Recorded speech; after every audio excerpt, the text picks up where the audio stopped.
Hola amigos, amigas, yo soy Carlos y les doy la bienvenida a este canal Editar y Traducir.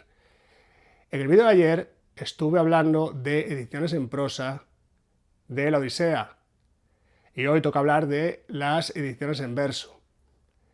Pero antes de entrar en materia, sí que quería daros las gracias por la respuesta, por la cantidad de comentarios. Algunos extremadamente interesantes, sobre todo los que tienen que ver con las ediciones mexicanas de la Odisea y de los clásicos en general. Ha habido algún comentario muy interesante de Iván Arenal, que tiene el canal de YouTube Canta el Aedo, que os recomiendo ese canal, acerca de la eterna cuestión de si traducir en prosa o traducir en verso los poemas épicos, la Odisea y la Ilíada. Bueno, en general la épica en verso de la Grecia clásica. Y es una cuestión que no sé si dará tiempo a abundar sobre ella hoy, pero es una cuestión que siempre está ahí, es una cuestión muy interesante. ¿Qué más? ¿Qué más os iba a comentar? Bueno, yo creo que poco más, de momento. Quizás recordaros que el lunes y martes pasado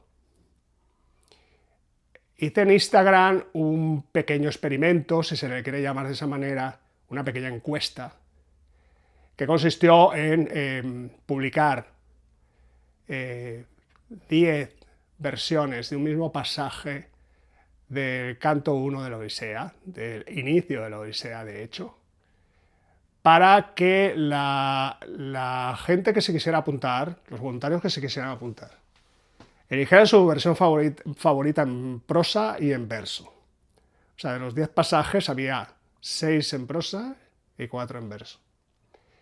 Y además no estaban identificados. O sea, para eliminar el sesgo de, bueno, como esta es la versión que leí, voy a votar por esta, o como esta es la versión que me han recomendado, voy a votar por esta. O sea, para eliminar ese sesgo, pues no estaban identificadas. O sea, en versión prosa 1, prosa 2, prosa 3, y lo mismo en las versiones en verso. Bueno, hubo 50 personas participaron. Yo no voté, pero bueno, hubo 50 personas en total, lo cual superó mis expectativas y hace una muestra representativa. Y hay que tener en cuenta que son todos por sus perfiles, son todos lectores habituales. Vale, entonces, de las ediciones que digamos que fueron más votadas, que ganaron, por así decirlo, en la categoría prosa, hablamos ayer. Y hoy vamos a hablar de las ganadoras de la categoría verso. O si no las queremos llamar ganadoras, pues llamémoslas las ediciones más votadas. ¿Vale? Entonces yo creo que voy a pasar directamente a revelarlo, ¿no? Vamos a ver, ayer el sistema que utilicé fue comentar de la menos votada a la más votada. Hoy lo voy a hacer al revés. Voy a primero a anunciar la más votada. Tengo aquí los resultados de la categoría verso. A diferencia de la categoría prosa, hubo como un empate en las dos primeras posiciones de la edición de Segalai Staleya y de la edición crítica del CSIC, esa que era en verde, con letras doradas. Que al final fue un empate que yo tuve que deshacer votando, ahí sí, con mi voto de calidad. Y que resolví a favor de la del CSIC por las razones que expuse ayer. En este caso no hay esa duda. En este caso hubo una versión que fue la más votada con el 50% de los votos, 49% de los votos. Yo os la presento. Es la versión de Penguin, en verso de Fernando Gutiérrez. Digamos que el tipo de verso que usa Fernando Gutiérrez fue objeto de comentario del primer vídeo de este canal. El primer vídeo de este canal, un vídeo hecho de una manera bastante, bueno, bastante precaria, ¿no? Fue el primer vídeo que grababa yo para el canal de YouTube, y con mala luz, porque lo grabé de noche, y es básicamente no se ve mi cara, es simplemente ahí explico en qué consistía el hexámetro dactílico griego en el que están compuestas la Ilíada y la Odisea y otros poemas épicos. Lo explico con un ejemplo, etc, etc. Es un vídeo de 10 minutitos, si os interesa lo podéis mirar, porque explica el tipo de verso que usa Fernando Gutiérrez en esta edición. Y es un tipo de verso que no es rimado, que él los llama hexámetros, pero que no pretende que sean una imagen fiel del hexámetro griego, que es imposible de imitar porque básicamente el hexámetro dactílico griego se apoyaba en el hecho de que el griego antiguo, lo mismo que el latín, distinguía entre vocales largas y cortas, lo que se llama distinguir por la cantidad vocálica, vocales largas y cortas. Mientras que nosotros la distinción entre sílabas la hacemos por el acento. Entonces básicamente tenemos sílabas tónicas, que son las que reciben la carga del acento, donde está el énfasis. Por ejemplo, la segunda sílaba de café. Entonces la segunda sílaba es la sílaba tónica y la primera sílaba K es una sílaba átona. Entonces lo que hace Fernando Gutiérrez en esta versión es tratar de imitar la alternancia de sílabas largas y cortas en el hexámetro griego de la Ilíada y la Odisea, utilizando en lugar de sílabas largas y cortas, usando sílabas tónicas y sílabas átonas. Él mismo reconoce que es un procedimiento imperfecto, porque no es equivalente una sílaba larga a una sílaba tónica. Pero bueno, intenta hacer una aproximación al ritmo. Y esta es del año 1952, esta versión. Fernando Gutiérrez manifiesta en la introducción que él se apoyó en la edición en prosa de Segalá Staleya. O sea que fijaos, una de las dos ediciones más votadas de ayer, que fue la de Segalá Staleya, en prosa, sirvió de base para la más votada de las ediciones en verso, que es esta de Fernando Gutiérrez. Fernando Gutiérrez no era, a diferencia de Segalá Staleya, que era catedrático de griego, Fernando Gutiérrez fue poeta, editor, una persona muy metida, ¿no?, en la gestión cultural en Barcelona. Era un erudito, pero no era un filólogo de carrera, tal como expliqué yo ayer, que yo entendía que era un filólogo, ¿no? Alguien que es catedrático, investigador y que tiene publicaciones y que ha dedicado décadas de su vida profesional al estudio de la filología. Ese no era el caso de Fernando Gutiérrez, pero sí fue el caso de Segalá Staleya. Y Fernando Gutiérrez usa este hexámetro acentual porque, como os he contado, se apoya en las sílabas tónicas para crear una versión que es al mismo tiempo fiel, o él procura o él declara en la introducción que es bastante que le ha procurado que sea fiel al original. No solamente por basarse en la edición Segalá Staleya, que es una versión que todos los filólogos consideran que es muy fiel a los textos griegos originales, sino además porque consultó otras ediciones en francés, en fin. Es una edición que está muy bien. Yo leí la Ilíada del mismo Fernando Gutiérrez, la leí completa y la leí en voz alta, manteniendo la cadencia y el ritmo.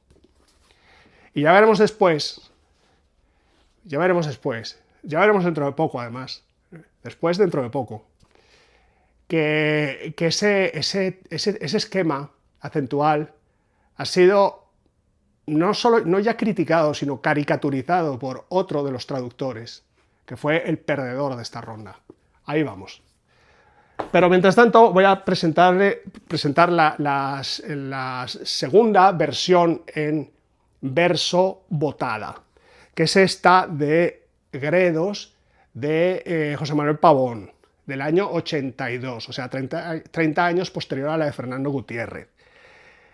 Esta edición obtuvo el 24% de los 50 votos recibidos por las ediciones en verso. O sea, de todos los que votaron por una edición en verso, que fueron 50 o 51, no me acuerdo ahora, el 24% se lo llevó esta edición. O sea, el 49% la anterior y esta la mitad, o sea, el 24%. Y resulta que el esquema métrico, la técnica de versificación que utilizada por José Manuel Pavón en esta edición es la misma que usó Fernando Gutiérrez, es decir, 5 acentos, usando las tónicas en versos hexámetros, que son de aproximadamente 16 sílabas. Entonces, digamos que comparten los mismos atributos en cuanto a que son versiones muy rítmicas, puesto que ese esquema acentual regular les da un ritmo y les da una cierta regularidad que algunos llaman monotonía, pero yo creo que esa monotonía puede ser incluso hasta buena. Bueno, estas versiones que puedo comentar. Antes de pasar a la siguiente, la de Fernando Gutiérrez tiene algunas notas. Esta no tiene notas, ¿vale? Tiene un estudio introductorio bastante bueno en la versión que yo tengo, que es una versión... Posiblemente cuando se publicó en el año 82 el estudio introductorio lo firmaría alguna otra persona, pero esta es una edición, yo creo que de 2020 o por ahí, 2019, el estudio introductorio lo firma Begoña Ortega Villaló. Yo lo he mirado y es una introducción bastante útil, bastante buena. Siguiente edición, que es muy curiosa. Esta es la última que he comprado, la última que ha sido publicada, porque se publicó en noviembre del año pasado, noviembre del año 24, o sea que salió hace 2 meses o 3 meses escasos, publicada por la Universidad de Jaén, por el Departamento de Publicaciones de la Universidad de Jaén, y es una versión, ya digo, muy peculiar y muy distinta a todas las otras, porque es una edición que se hizo en 1550, se tradujeron los primeros cantos, luego se publicó completa, me parece que fue en 1556, y finalmente se volvió a publicar en 1562. Y es esta que veis aquí, que es bastante gorda, como podéis ver. Y el autor de esta maravilla es el secretario Gonzalo Pérez. Era secretario del Consejo, no sé si sería Consejo de Estado, pero secretario del Consejo de Su Majestad el Emperador Carlos V. Y creo que luego, cuando su hijo, el hijo de Carlos V, el rey Felipe II, ascendió al trono, yo creo que también fue secretario del rey Felipe. Sin duda, el hijo de Gonzalo Pérez, Antonio Pérez, fue secretario de Felipe II, muy famoso y muy conocido, involucrado en intrigas importantes y seguramente protagonista de alguna novela. Bueno, pues esta es la edición de Gonzalo Pérez, que tiene la característica de que es una traducción directa del griego. Fijaos, año 1550, o sea, 60 años antes de que... No, 55 años antes de que se publicara el Quijote. En un castellano bellísimo y en versos endecasílabos. Solamente voy a leer el inicio. Versos endecasílabos sin rima. O creo que sin rima, sí, sin rima. Dime de aquel varón, suave musa, que por diversas tierras y naciones anduvo peregrino, conociendo sus vidas y costumbres después que hubo ya destruido a Troya la sagrada, que navegó por mar tan largo tiempo, pasando 1000 trabajos y fortunas, en su ánimo prudente deseando salvar sus compañeros y su vida.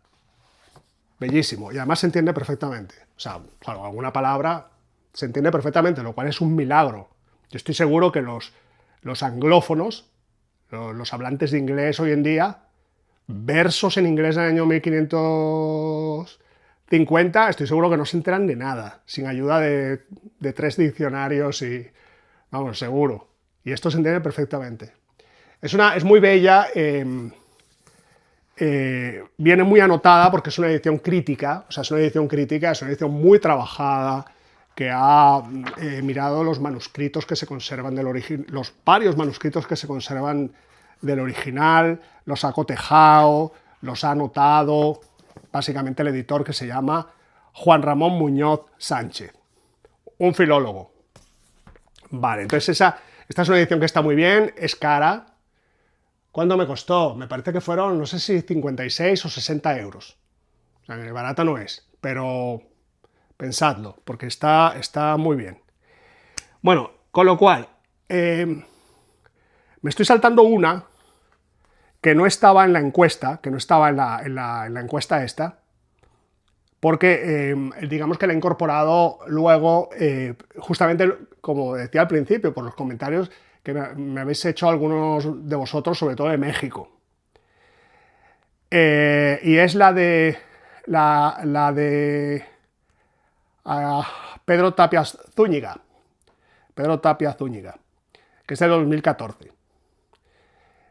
Esta versión de Pedro Tapia Zúñiga, alguien me preguntó en comentarios qué me había parecido y le respondí que me había gustado más la que había leído, no de la Odisea, sino de la Ilíada, de Rubén Bonifaz Nuño, que también mexicano y también, bueno, y es una personalidad importante del mundo de la cultura en México, que murió, me parece que en 2013, Rubén Bonifaz Nuño, fundador del centro, creo que del Centro de Estudios Griegos o del Centro de Estudios Filológicos, adscritos a la UNAM, a la Universidad Autónoma de México. Creo que fue fundador de la Biblioteca Scriptorum Graecorum et Romanorum Mexicana, que es la colección dentro de la cual se publican estas ediciones magníficas. Esa biblioteca, esa colección, la Biblioteca Scriptorum, esa colección es la más antigua en el mundo habla hispana, en todo el mundo habla hispana. Es la colección más antigua de clásicos griegos y latinos en versiones bilingües. O sea que ahora tenemos la ganadora de nuestra competición en prosa de ayer, que es esta, del CSIC. El CSIC viene publicando esta colección Alma Mater, que yo creo que se viene publicando desde los años 60. Son versiones bilingües, ediciones críticas, muy lujosas, y es un buque insignia de la cultura española, el Alma Mater, pero hay que decir que la Biblioteca Scriptorum mexicana es anterior, creo haber leído que es del año 45 o 42. Ha cumplido 75 años, no hace mucho. O sea que es también un orgullo para todo el mundo habla hispana, que en México se haya fundado en una fecha tan relativamente temprana una colección bilingüe de clásicos grecolatinos. Y en esta colección se publicó la Ilíada de Rubén Bonifaz Nuño, que me encantó. Voy a leer, aunque estamos hablando de la Odisea, voy a permitirme leer el inicio de la Ilíada de Rubén Bonifaz Nuño, básicamente porque me va a servir de excusa para explicar el ritmo. Ya he comentado brevemente el ritmo en las ediciones de Penguin, de Fernando Gutiérrez, y el ritmo que usa Rubén Bonifaz Nuño está conectado. Os voy a explicar enseguida por qué. Voy a leer antes. La cólera canta, diosa del pelida Aquileo, funesta, que miríadas de dolores causó a los aqueos. Y a la Hades echó antes de tiempo muchas almas valientes, de héroes, y a ellos mismos presas los volvió para perros, y aves rapaces todas. El designio de Zeus se cumplía, desde que primero se apartaron, habiendo altercado, el Atrida, señor de hombres, y el divino Aquileo. O sea, yo lo leí enseguida, me di cuenta que aquí había un ritmo, que esto no es prosa. Y luego después ya me puse a analizar verso a verso, contando el número de sílabas y el tipo de patrón acentual que seguía. Y leyendo además la introducción de la edición de la UNAM, donde el propio Bonifaz Nuño explica su enfoque, el tipo, la técnica versificadora que había empleado. Y entonces utiliza un verso que no es isométrico, o sea, no tiene siempre la misma medida, no son siempre 16 sílabas. En ese sentido, las versiones que he comentado antes, la de Penguin, la de Gredos, son más isométricas. O sea, los versos, la medida de los versos es más uniforme. No son todos de 16 sílabas exactamente, pero por ahí anda. Esta es más variada. Y a diferencia de estas versiones, las cuales utilizan 5 acentos, tratando de imitar el hexámetro, las vocales largas del hexámetro griego, Bonifaz Nuño solamente conserva ese esquema al final de cada verso. Es decir, tal como lo explica, él dice que de las últimas 5 sílabas de cada verso, él acentúa la primera de esas 5 sílabas y la cuarta. La primera y la cuarta.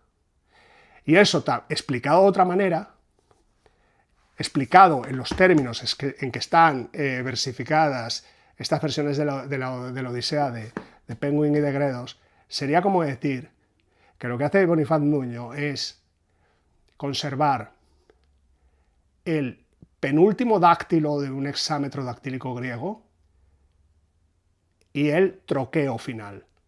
O sea, conserva estas arrancan con un troqueo seguido de 4 dáctilos, que son 2 sílabas, una sílaba larga y 2 cortas, eso es un dáctilo, y terminando en otro troqueo, que es una sílaba larga y una corta. Lo que pasa es que, digamos que traducidos a la lengua española con su sistema tonal, eso es lo que estaríamos hablando, es que la primera sílaba, lo que yo he llamado un troqueo, aquí lo podríamos llamar un troqueo, ¿cómo lo podríamos llamar? Podríamos llamarlo un troqueo acentual. Vamos a llamarlo así, troqueo acentual, porque está hecho con acentos. Y el troqueo acentual consistiría en una sílaba tónica y una átona. Una sílaba tónica, una átona. Y así comienza y así termina. Y ese mismo troqueo es el que usa Bonifaz Nuño para terminar cada verso. Pero además le antecede un pie de 3 vocales que serían el equivalente a un dáctilo. Sería, digamos, vamos a llamarlo un dáctilo acentual. O sea que, en parte, el final de cada verso se corresponde con los mismos esquemas de estas 2 ediciones. Pero eso explica Bonifaz Nuño que le da bastante libertad, porque ya no se somete al corsé tan rígido que se sometían los traductores de estas otras 2 ediciones, sino que tiene un poco más de libertad, lo cual siempre es bueno a la hora de mantener la fidelidad al texto original.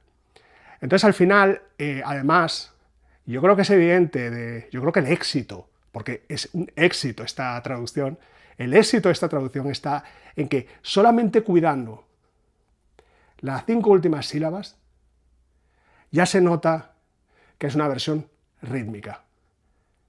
Fijaos, la cólera canta diosa del pelida Aquiledo. El esquema acentual que os comento está en lida Aquileo. Lida Aquileo. Pero el siguiente verso termina igual. Funesta, que miriadas de dolores causó a los aqueos. A los aqueos. Eso sería un dáctilo y un troqueo. Y así sigue. Y Alá desechó antes de tiempo muchas almas valientes. Almas valientes. Fijaos, siempre se acentúa la primera de las últimas 5 sílabas y la penúltima, la cuarta.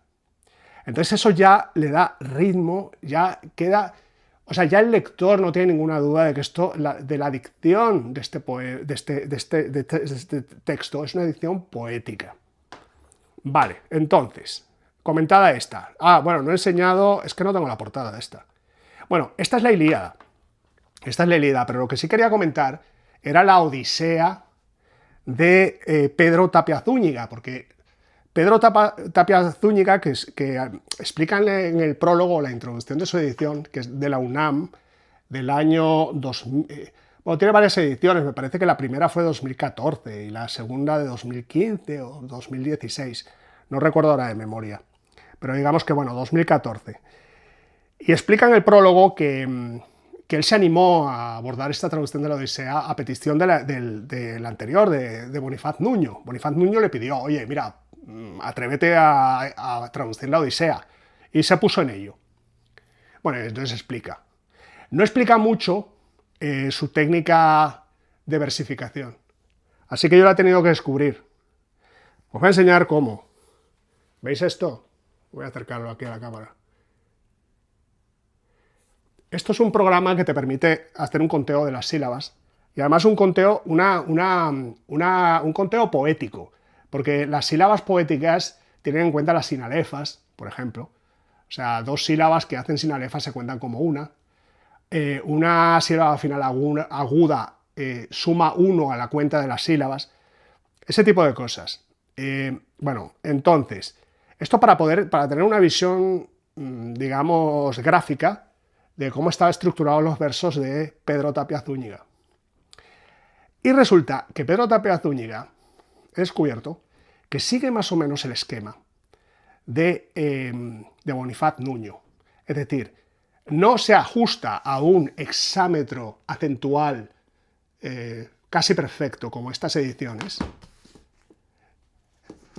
Lo mismo que Bonifaz Nuño tampoco se ajusta, pero sino que lo deja, lo que sí es que lo imita solo al final del verso, pero va un poco más allá que Bonifaz Nuño, porque no solamente se fija en las últimas 5 sílabas, sino también en algunos casos, no en todos los versos, pero en algunos versos, también intenta que las sílabas anteriores se ajusten a ese patrón, a ese esquema acentual que vemos en estas otras, que imita el dáctilo griego, que os recuerdo es una sílaba larga, 2 sílabas cortas, que en el esquema acentual se imitan con una sílaba tónica, o sea, acentuada, y 2 sílabas átonas.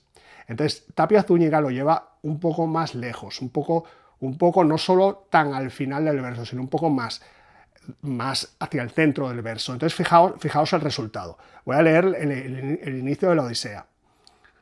Del varón muy versátil, cuéntame, musa, el que mucho vagó después de saquear el sagrado castillo de Troya.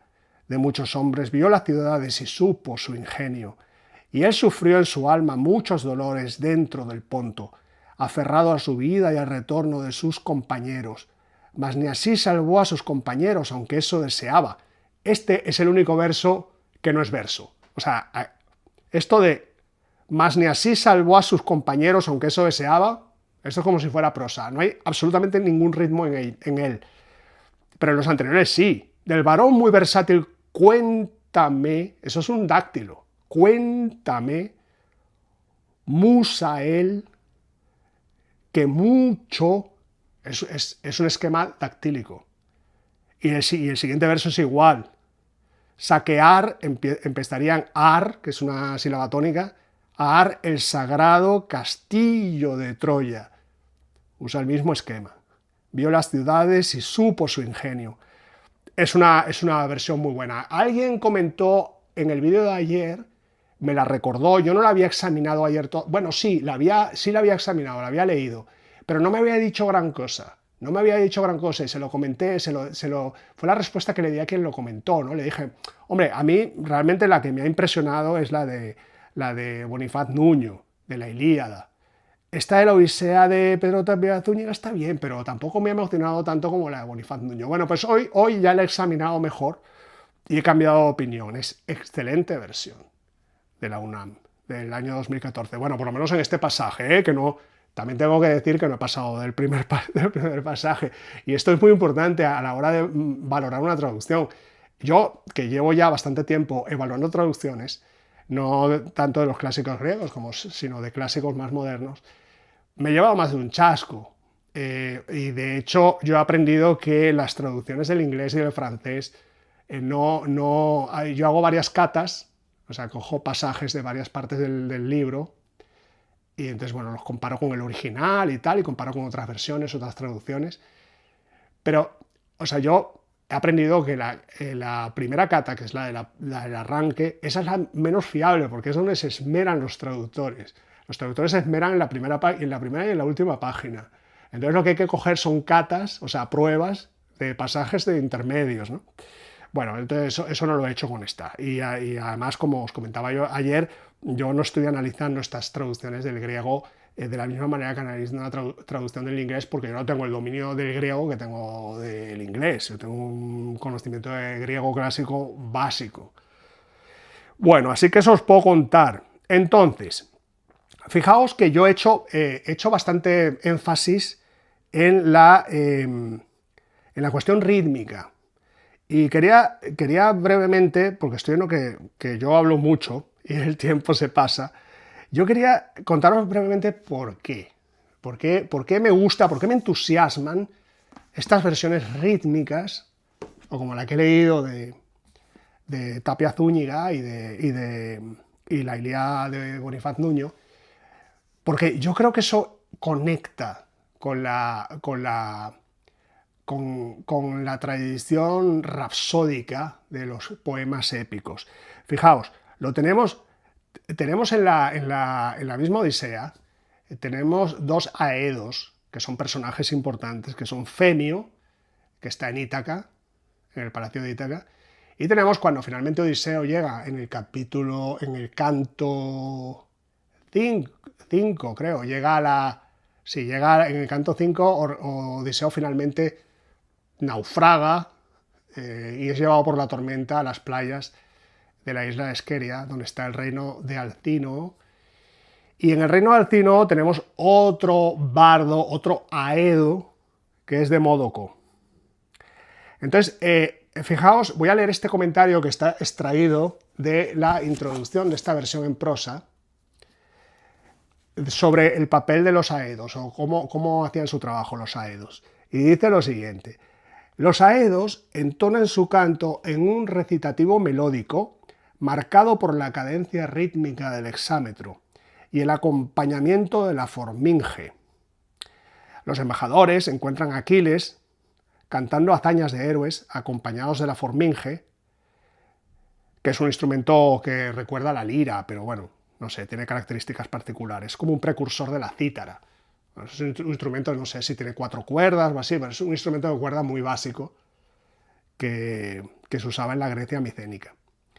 Entonces, ese pasaje de la Ilíada que comentan en este fragmento que he leído de la introducción de la edición del CSIC, que hace referencia a ese pasaje de la Ilíada, lo tengo aquí, lo he extraído de esta edición que comenté en el vídeo sobre la Ilíada, la editorial Abada, que esperemos que que la editorial Abada la vuelva a sacar pronto, ¿no? Y entonces he extraído de aquí el pasaje en cuestión, y es el siguiente: cuando llegaron a las naves y tiendas de los mirmidones, están hablando de la embajada que envía a Agamenón a tratar de persuadir a Aquiles de que vuelva a la guerra. Envía una embajada. Entonces, dice así el narrador: cuando llegaron a las naves y tiendas de los mirmidones, lo hallaron, a Aquiles, deleitándose con la delicada forminge, de hermoso acabado y argéntea clavija en lo alto, botín de cuando arrasó la V de Etión. Con ella alegraba su alma cantando hazañas de hombres. O sea que, a ver, os podéis imaginar que si Aquiles, lo mismo que luego los aedos que vemos en la Odisea, al mismo tiempo que hacían ese recitativo rítmico, posiblemente musical, acompañado de un instrumento musical, lo hacían acompañados de un instrumento musical. Eso exigía que el poema tuviera, bueno, pues un ritmo adecuado a eso, un ritmo. Las versiones que hemos visto aquí, podemos discutir si ese tipo de hexámetro acentual, ese tipo de versión bárbara, si se quiere, del hexámetro dactílico griego es fiel o no es fiel. Pero de lo que no queda duda es de que es rítmico.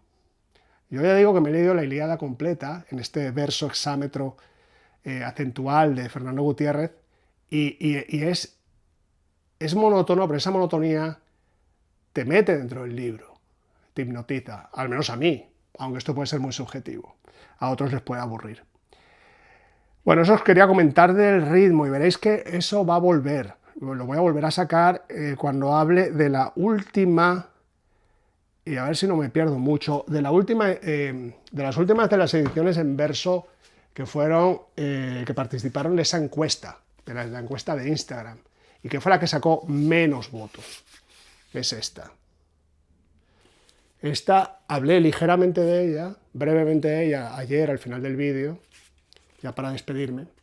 Y esta salió en octubre pasado, de Editorial La Oficina, en traducción de Juan Manuel Macías. Juan Manuel Macías no es filólogo, posiblemente tenga el grado en filología o sea licenciado en filología, pero ya, como dije ayer y he vuelto a repetir hoy, yo entiendo filólogo como un filólogo de carrera que ha dedicado largos años a la actividad académica, a la investigación y a la publicación en el campo de la filología, que ha hecho contribuciones importantes al campo de la filología clásica. Para mí, esos son los filólogos como Carlos García Gual, como José Manuel Pavón, en fin, Francis Cuadrados. Entonces, Juan Manuel Macías no lo es, no tiene esa trayectoria. Tiene formación en lengua griega, eso sin duda. Al menos ese que publicó esta edición ha estado bastante activo en las redes sociales, en Twitter concretamente, y de hecho yo en Twitter publiqué un hilo sobre la Odisea donde mencionaba que esta edición que me acababa de llegar, y entonces él lo vio y entonces bueno, se puso a comentar hizo algunas aportaciones que fueron interesantes en el vídeo. Y luego ya terminó mal la cosa porque, bueno, pues es un señor que es muy soberbio, tiene un mal carácter y, bueno, y la cosa terminó mal. Pero bueno, eso no tiene nada que ver con este análisis. Lo que sí en cambio tiene que ver, me parece relevante, es bueno, en primer lugar examinar su versión, que él la presenta como una versión en verso. Entonces yo la he podido examinar estos días. Ya digo que esta fue la que sacó menos votos, os voy a decir exactamente cuántos. Está en las votaciones de 50 y... ¿Cuántos fueron? Los votos en total de versiones en verso, en las versiones en verso que fueron votadas por los voluntarios en Instagram, esta recibió 52 votos, y yo no estoy incluido ahí. 52 personas, 52 bookstagrammer votaron por versiones en verso. 52 por todas las versiones en verso. O sea, creo que me he equivocado. Creo que he dicho, esta recibió 52. No. Todas las versiones en verso en su conjunto recibieron 52 votos. De los cuales 4 fueron a esta versión. O sea, 25 fueron a la de Penguin y 4 fueron a esta versión. Entonces, bueno, claramente no gustó demasiado. A mí no me gusta. Y os voy a explicar por qué. En primer lugar, porque yo no creo que esto sea verso. Yo creo que esto es prosa, directamente. Os puedo leer el inicio, si queréis, de la Odisea en esta versión. Y ya os digo que normalmente el inicio es donde los traductores se esmeran, ¿no? Tratan de ser más líricos. Háblame, musa, de un hombre de ingenios que mucho tiempo vagara tras saquear el sacro bastión de Troya y viera muchas ciudades de las gentes y supiera de sus quehaceres, y mucho quebranto hallara en la mar, en pos de la propia vida y el retorno de los suyos. Pero a estos no los salvó, por más que porfiara en ello, y perecieron a causa de su propia insensatez. Locos, que de Helio, hijo de Hiperión, los bueyes comieron. Y él les negó el día de vuelta. Cuéntanos siquiera un poco, diosa, retoño de Zeus. No está mal. No está mal como prosa. A mí esto me suena prosa. No veo aquí nada que me haga ver una dicción poética. No hay un ritmo, no hay rima, lo cual es normal porque tampoco las versiones en griego eran rimadas. Eso no existía, o a lo mejor lo eran ocasionalmente y ni siquiera era un rasgo positivo, ¿no? No eran versiones rimadas, eran versiones rítmicas, como las de Penguin, aunque no sea exactamente el mismo verso, por lo que he comentado antes y sigo insistiendo que este hexámetro acentual no es el hexámetro griego, pero es una imagen de aquel. Puede ser una imagen pálida si queréis, pero es una imagen de aquel. Pero aquí no veo nada de eso, no hay una disciplina métrica, o sea, no son versos medidos. Normalmente el metro no es lo que da la dicción poética, pero puede ayudar. Aquí no hay un metro medido, no hay nada de eso. Luego hay cosas que en fin, me hicieron dudar, ¿no? Por ejemplo, en los versos 9 y 10. En el verso 9 dice que el verso 8 dice locos, que de Helio, hijo de Hiperión. En el 9, los bueyes comieron. Los bueyes comieron. En todas las traducciones en español, eso se traduce como las vacas de Hiperión. Las vacas, no los bueyes. En las ediciones en inglés vemos vacas, pero también vemos cattle, que es ganado. en una edición en inglés, una, que de las que tengo yo aquí en mi biblioteca, la de Latimore, ¿cómo se llamaba Latimore? En esa sí que usa oxen, la palabra buey. Yo he estado mirando el diccionario de griego y ambos significados son posibles. O sea, la palabra que es en griego sería bus, puede ser vaca, puede ser buey o puede ser ganado. Ahora, normalmente se traduce como vaca. O sea, está el traductor en su plena libertad de traducirlo como buey. Pero leo el siguiente verso, el último de los 10 que forman el proemio, donde dice: cuéntanos siquiera un poco, diosa, retoño de Zeus. Bueno, ahí sí digo yo que esto, si miramos el original, no es retoño de Zeus. La expresión griega, que la tengo por aquí apuntada, a ver si la encuentro, la expresión griega es Cígater Dios. Cígater Dios. Y significa hija de Zeus. Y no hay más.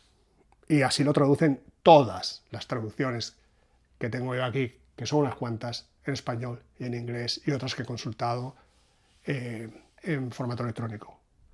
Bueno, retoño de Zeus. Bueno, no es que sea muy grave, pero yo aquí ya en los primeros versos detecto un cierto afán de originalidad.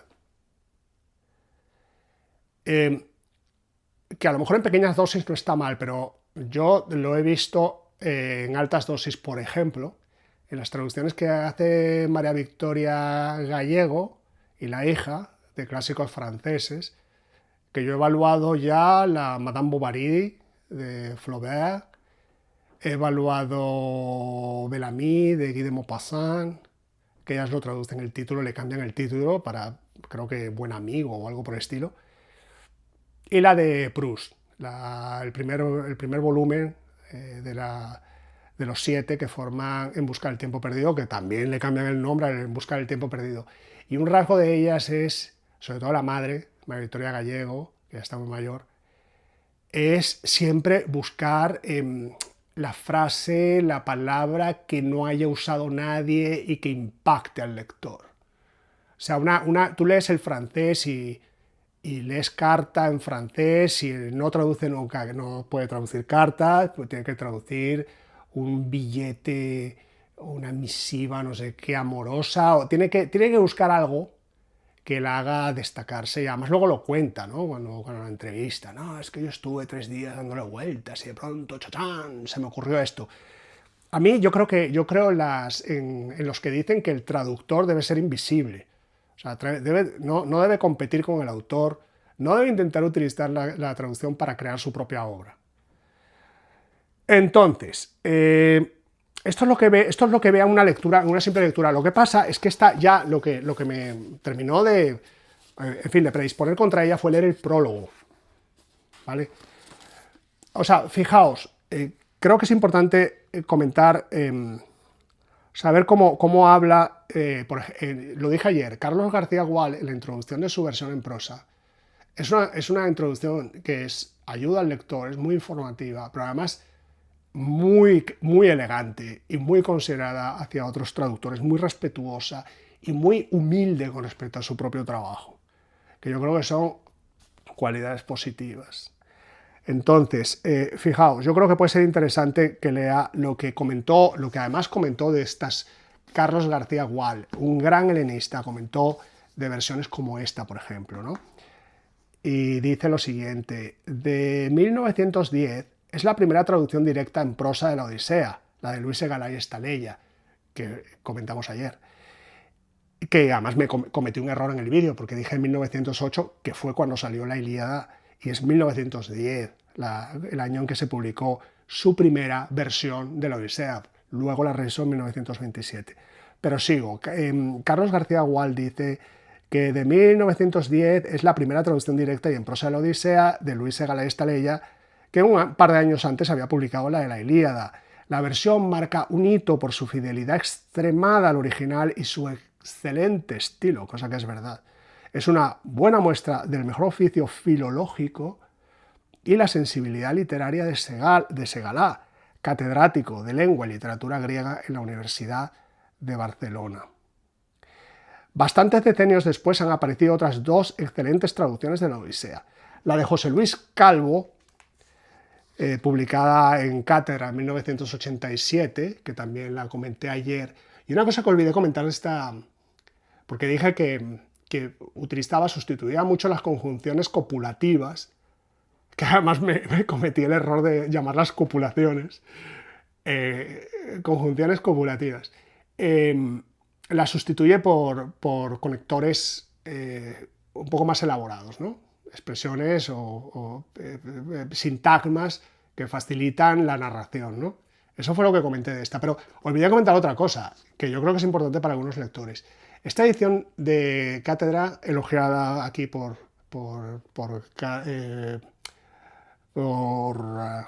ahí lo diré, Carlos García Gual, viene muy anotada, tiene unas muy buenas anotaciones. Y eso hay que tenerlo en cuenta para quien le importe eso. Son además anotaciones a pie de página. Y ya sabéis que aquí esto es como la tortilla de patata, que hay quien le gustan las notas al pie de página o quien le gustan al final. Y luego sigue García Gual comentando cuál más, y la de José Manuel Pavón, 1982, Biblioteca Clásica Gredos. La primera de ellas está una traducción muy lograda, tan ajustada al original como flexible y ágil en una prosa actual. La segunda está una versión rítmica acentual en versos de 5 acentos correspondientes a los hexámetros dactílicos del griego, realizada con admirable pericia y con un léxico castellano muy rico y sonoro.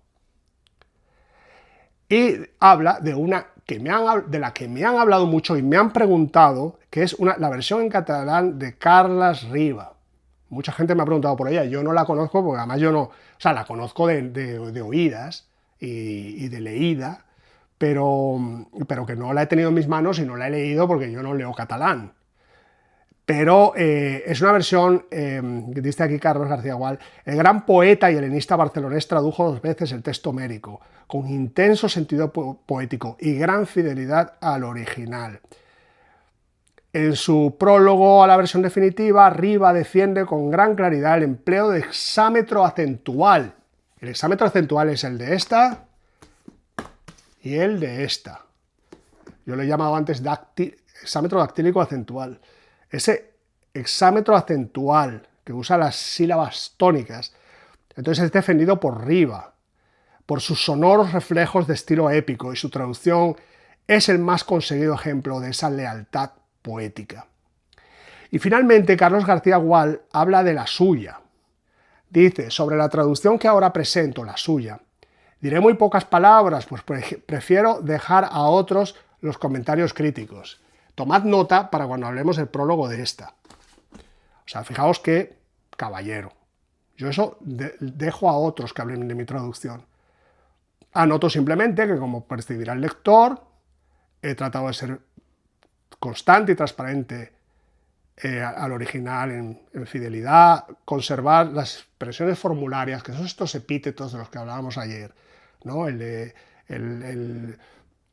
Odiseo, ¿cómo era? El rico en ardides, era la de los nibios brazos y así, ¿no? Son los epítetos. Trato de no introducir conceptos posteriores a la época homérica, o sea, le explica un poco objetivamente, simplemente los rasgos objetivos en su traducción, sin decir, bueno, que la mía es maravillosa y las traducciones de los demás son muy malas. Bueno, pero hay gente que lo hace. Entonces yo, lo que ocurre es que creo que se me está alargando esto mucho.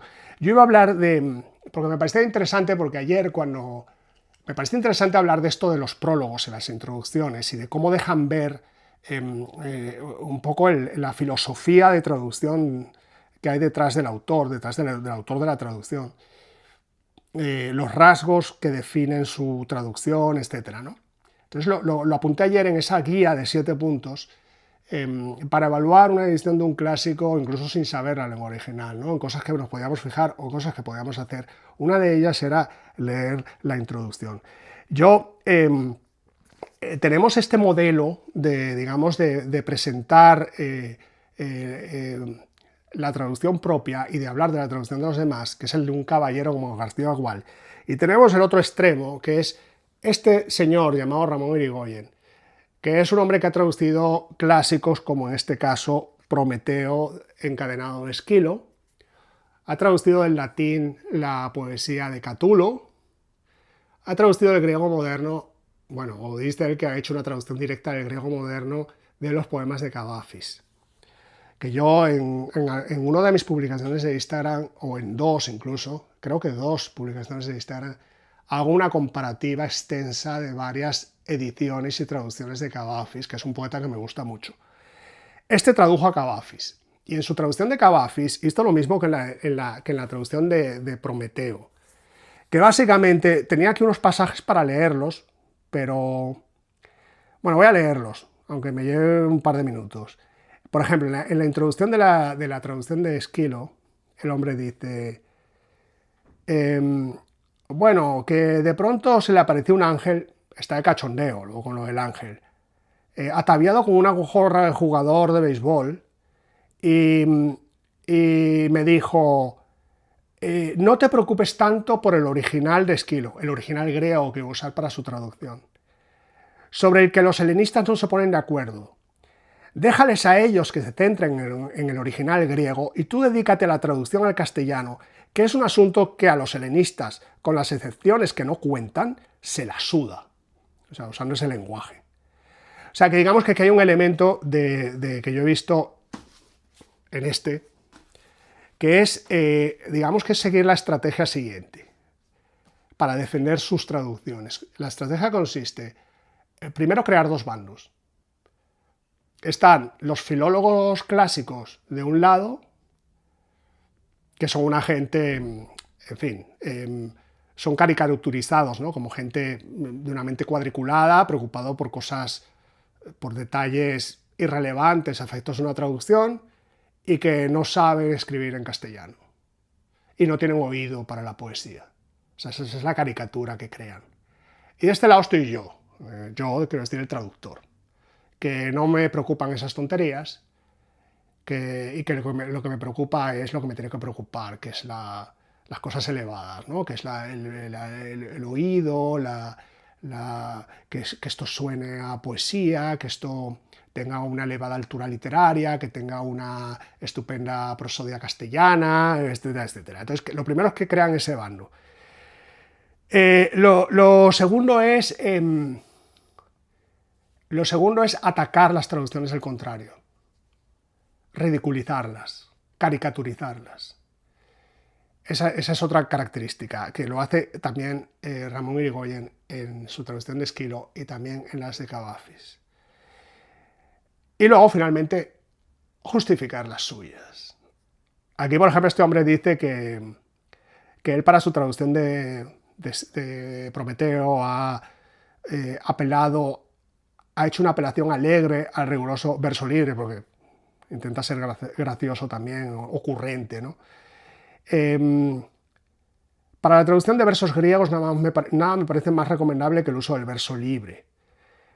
¿Qué es el verso libre? Nadie lo sabe, pero tipográficamente es verso. O sea, él dice que tipográficamente es verso. Que tú lo reconoces tipográficamente. ¿Por qué? Porque están las líneas separadas en una página con márgenes muy anchos alrededor y reconoces, y separados seguramente en estrofas, grupos de 6 líneas aquí, 6 líneas más abajo, separados por un espacio. Entonces, una cosa que tipográficamente se presenta como verso es verso, aunque sea la lista de la compra. Aunque sea un trozo de prosa que lo has troceado, o sea, un pasaje en prosa que lo has troceado y lo has puesto arreglado así, ya eso es verso, porque tipográficamente es verso. Es verso por eso y es verso porque yo lo digo, diría este, porque yo lo digo, porque yo soy aquí el que digo que es verso y que no es verso. Ese es el enfoque Ramón Irigoyen, que este caballero, Juan Manuel Macías, ha copiado, ha imitado de una manera un poco menos, bueno, pues un poquito menos zafia, o sea, con un poquito más de estilo, pero que en el fondo es lo mismo, ¿no?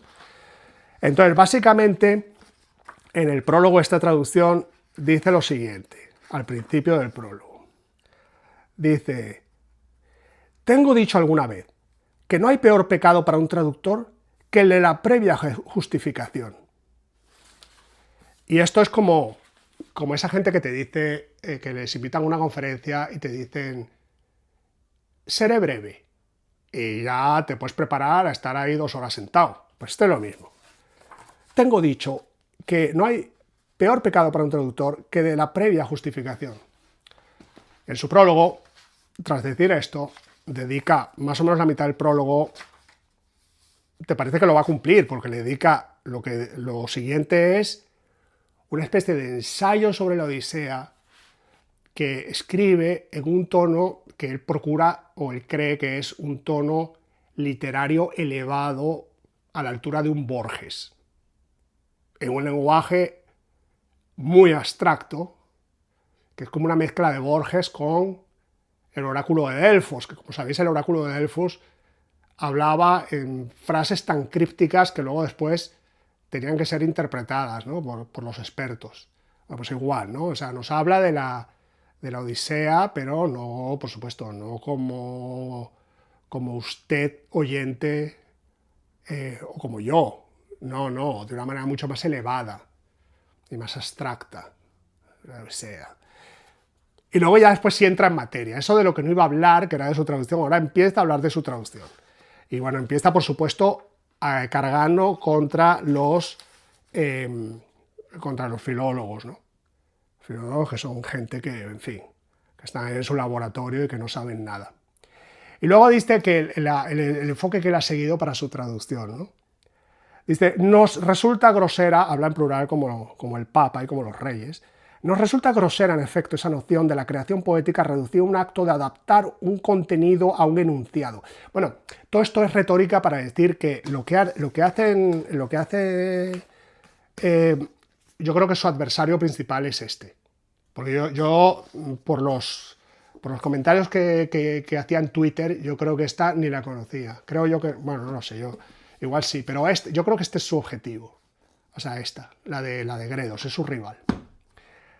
Entonces, este hace lo que Irigoyen, que ellos alaban, la única traducción que alaban es una que consideran que no compite con ellos, que está muy alejada. Por ejemplo, en los poemas de Cavafis, Ramón Irigoyen, la única que se libra es la traducción del chileno Miguel Castillo Didier, que tiene fama, está descatalogada desde hace mucho, pero yo la tengo en formato electrónico y tiene una fama merecida de buena traducción. Irigoyen, que es el caballero del que he hablado antes, elogia la de Miguel, es la única traducción que elogia, porque está descatalogada y es una edición chilena que no compite con la suya. Y este hace lo mismo, este coge y elogia la de Segaray Staleya, porque dice que tiene un estilazo, que tal y igual. O sea, es una traducción que viene bien elogiar porque no es enemigo directo, quizás, ¿no? Pero luego empieza a cargar contra estas. Y fijaos, haciendo una caricatura. Dice, en este camino a tientas, en su camino hacia la luz, ¿no? Hacia la buena traducción que estaba buscando conseguir, estaba seguro de querer huir a toda costa de cualquier tipo de imitatio, o sea, imitación de los hexámetros originales. Empieza ya la carga contra esta. Es decir, lo que en el ámbito de la filología clásica se viene conociendo con el vago término de traducción rítmica. Bueno, yo no creo que sea un término vago, o sea, es que la traducción rítmica es lo que antes ha dicho Carlos García Gual, que era un hexámetro acentual, o sea, es un esquema regular de acentos que le imprime ritmo al verso. Pero no hay nada vago en ello. En cambio, él más adelante dice que finalmente ha optado por una traducción en verso libre. Vamos, que si es ambiguo el término traducción rítmica, no veáis el término verso libre. Verso libre es cualquier cosa. O sea, cualquier pasaje en prosa que lo troceas y lo pones, como decía Irigoyen, tipográficamente como verso, ya lo conviertes en verso libre. Así que fijaos en la consistencia. Dice, como ya apunté en otra ocasión, los versos de estas traducciones me parecen legítimos como meros versos en la lengua de llegada. O sea, les perdona la vida a las traducciones con hexámetros acentuales, porque después de todo es poesía, mala poesía, pero es poesía, así que dejo que existan. Dice, pero no creo que exista en ellos ese plus de clonación prosódica que sus autores defienden. Y ese ritmo esgrimido no es más que un esquema aritmético en los manuales de métrica. En el peor de los casos, las versiones rítmicas también pueden confundir la idea del ritmo con un monótono soniquete, que es lo que ha venido diciendo en las redes sociales, donde se corta menos que en este prólogo, a decir que esto es un aburrimiento, que tú ese patrón acentual te puedes leer una página, pero luego estás harto. Bueno, pues que hable por él. Yo ya digo que yo me he leído la Ilíada completa de Penguin, en voz alta, con este esquema, que sí, que puede ser monótono, es parte del encanto, es lo que te hace sumergirte en él. Casi que te pide el cuerpo buscarte un tambor o un instrumento de cuerda para acompañar ese ritmo, esa cadencia, ¿no? Bueno, pues a lo mejor a él le resulta un soniquete monótono, pero es que a mí no me resulta un soniquete monótono. Bueno, pero sigue. Dice que... Bueno, vamos a dejar para un minuto, para dentro de un minuto, esto de que los que traducen con este tipo de enfoques las defienden esto como clones de los hexámetros griegos, lo cual es falso, de toda falsedad. Ahora os explico. Entonces, bueno, y este remata luego, entonces digamos que la estructura es, primero, demonizar a los filólogos, en la misma de Ramón Irigoyen. Segundo, caricaturizar, demonizar a los filólogos. Caricaturizar las traducciones contrarias. Tercer paso, elogiar la propia. Fijaos, ya estamos ahí. Dice lo siguiente. Primero, después de decir que estos confunden ritmo con un soniquete monótono, dice, nos es legítimo sospechar que los hexámetros de la Odisea sonaran a lo que sonasen, no resultaban en manera alguna monótonos para su público, y como lo sabes, primero dice que no se puede imitar el hexámetro griego o el esquema acentual, porque no sabemos cómo sonaba el hexámetro griego, pero ahora dice que sonara como sonara, lo que estamos seguros es de que no eran monótonos para su público. ¿Y tú qué sabes?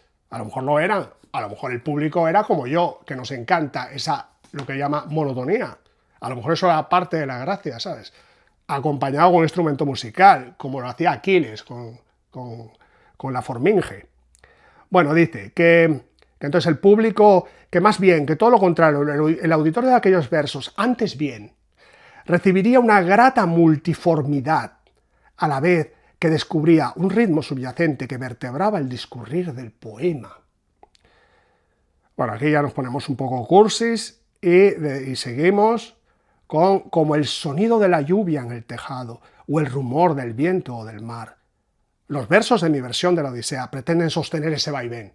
O sea, fijaos, fijaos el truco, ¿no? Primero digo que nadie sabe cómo sonaban los hexámetros griegos, para luego decir que sonaban como sonaban, no eran monótonos, sino que eran diversos, que el público amaba esa diversidad, porque era como el rumor de las olas y el viento que sopla y el no sé qué, que es una cualidad que también tienen sus versos. Entonces dice que es prosa, o sea, yo lo que leo es prosa, y dicen que mis versos libres, que van buscando sin severidad, o sea, sin severidad es sin una disciplina, ¿no?, de métrica. Van buscando sin severidad la cadencia del octosílabo en nuestro pie de romance hispánico, pero prescindiendo de las asonancias. A ver, lo que tú me digas, o sea, que la prosa de este hombre se parece al pie de romance del poema del mío Cid, lo que un huevo o una castaña, o sea, nada, absolutamente nada. Quería hablar un poco más sobre eso, sobre el pie de romance, que básicamente son versos, típicamente versos, son hexadecasílabos, versos de 16 sílabas, no muy distintos de los que usa Penguin o los que usa Gredos, solamente que separados en dos hemistiquios, o sea, dos partes, cada uno de ellos un octosílabo. Pero, a ver, una característica fundamental es que utiliza la rima asonante, y utiliza además otros recursos, utiliza aliteraciones, utiliza rima interna, de forma que el que lee el poema del mío Cid, el cantar del mío Cid, no le cabe ninguna duda que está leyendo poesía. Entonces no me digas que tú estás buscando eso cuando lo tuyo es prosa. O sea, ¿dónde está el poema del mismo Cid en esto? En ningún sitio, ¿no? Bueno, y así lo defiende. Solamente quería decir, con respecto a la acusación que hace a los contrarios, de que defienden sus hexámetros como si fueran clones de los hexámetros griegos, que no es verdad, que no es verdad. Fijaos lo que dice, por ejemplo, vamos a ver, voy a poner aquí un par de ejemplos, a ver si los encuentro. Vamos a ver lo que dice, por ejemplo,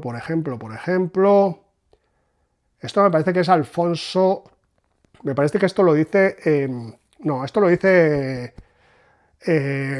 Rubén Bonifaz Nuño, cuando habla, ya ha explicado las características de su metro, dice, en lo que concierne el ritmo, empleo en mi versión la transcripción bárbara del hexámetro por un verso de número de sílabas variables entre las 13 y las 17, con acentos fijos en la primera y la cuarta de las últimas 5. Y esto lo he explicado antes.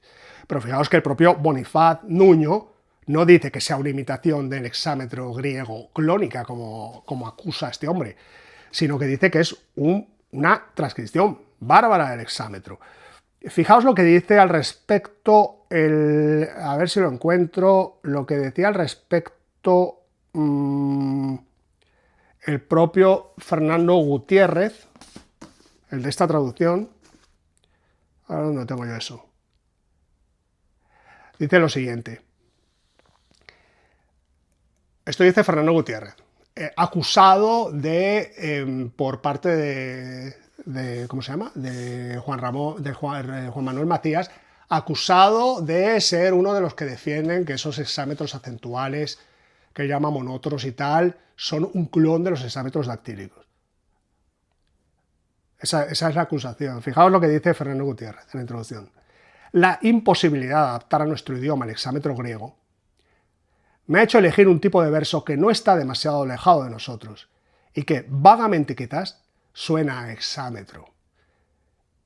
En ninguna de las 32 formas que la Roche ha señalado y que dan al hexámetro del epos el número de sílabas era posible intentar la aventura. O sea, la aventura de lograr un hexámetro castellano que imitara de manera eficaz el hexámetro griego. He preferido, pues, ya que no he tratado jamás de ofrecer una versión helenística o arqueológica, disciplinar mi trabajo ciñendo y ajustando los hexámetros griegos a un verso de 16 sílabas, teóricamente construido con 4 dáctilos interiores y 2 espondeos, el final de rigor y otro que inicia el verso, pero, que es lo que yo he explicado, pero usando acentos. Uno de los tipos de hexámetros más frecuentes en el poema original. Bueno, como veis, aquí estos caballeros, traductores eminentes, que han utilizado ese hexámetro acentual, en ningún momento han defendido que son clones del hexámetro griego original. Y voy a rematar con dos cosas. Lo primero diciendo que en realidad, como dicen los ingleses, the proof of the pudding is in the eating.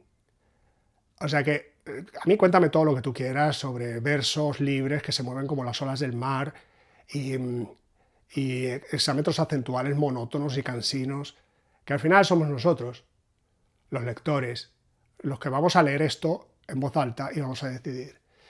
Y somos un grupo de lectores de Instagram que hemos puesto esta como la peor votada, que hemos puesto esta como la más votada. Y finalmente quería volver a citar a Ortega y Gasset. Sí, los que habéis visto el vídeo de ayer sabréis que cité a Ortega y Gasset, que decía de la rebelión de las masas en el prólogo para los franceses en el año 1937. Decía que la mayor obra de caridad en nuestro tiempo era no publicar libros superfluos. Y esta es una traducción que como prosa, no está mal. Pero es que tenemos versiones en prosa mejores que esa, como esta o como la de Luis Segalá y Estalella. Y lo voy a dejar aquí. A ver, decidme en comentarios lo que opináis, cualquier pregunta que tengáis, e incluso de qué os gustaría que hablara en el próximo vídeo, porque no tenemos que hablar siempre de clásicos.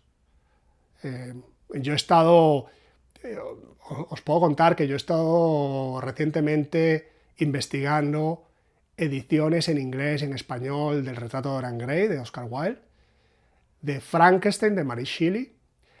Es el típico caso en el cual hay que si una primera edición, una segunda edición y una batalla entre dos bandos de cuál es la mejor, si es la primera, la segunda, y que las editoriales aprovechan, pescan en río revuelto y se ponen a explotar esto de la versión no censurada, la versión no sé qué. Bueno, entonces yo me gusta investigar, formarme mi propio criterio, compartirlo y que la gente juzgue. Entonces yo he estado con ese tipo de investigación sobre la historia editorial y la historia textual de una novela. He estado metido en varias cosas de estas, por ejemplo, Retrato de Dorian Gray y Frankenstein recientemente, Aventuras de Gulliver en su momento, aparte de que el año pasado estuve editando la novela de Thomas Wald, El ángel que nos mira, porque también hay debate sobre las distintas ediciones. Y bueno, yo al final estuve varios meses trabajando en mi propia edición en inglés de la novela de Thomas Wolfe. Bueno, así que este canal se llama Editar y Traducir. En algunas ocasiones vamos a hablar solamente de literatura, pero en muchas otras ocasiones vamos a hablar de estas cosas que os estoy comentando, de las ediciones de un mismo título, distintas ediciones que pueda haber de un mismo título, incluso en la lengua original, no solamente en sus traducciones. Y también, por supuesto, de traducciones. Así que, bueno, pues nada, cualquier sugerencia en comentarios será bienvenida. Así que, amigos, amigas, queridos todos, muchas gracias por escucharme, muchas gracias por vuestro apoyo y por vuestros comentarios, y hasta la siguiente. Adiós.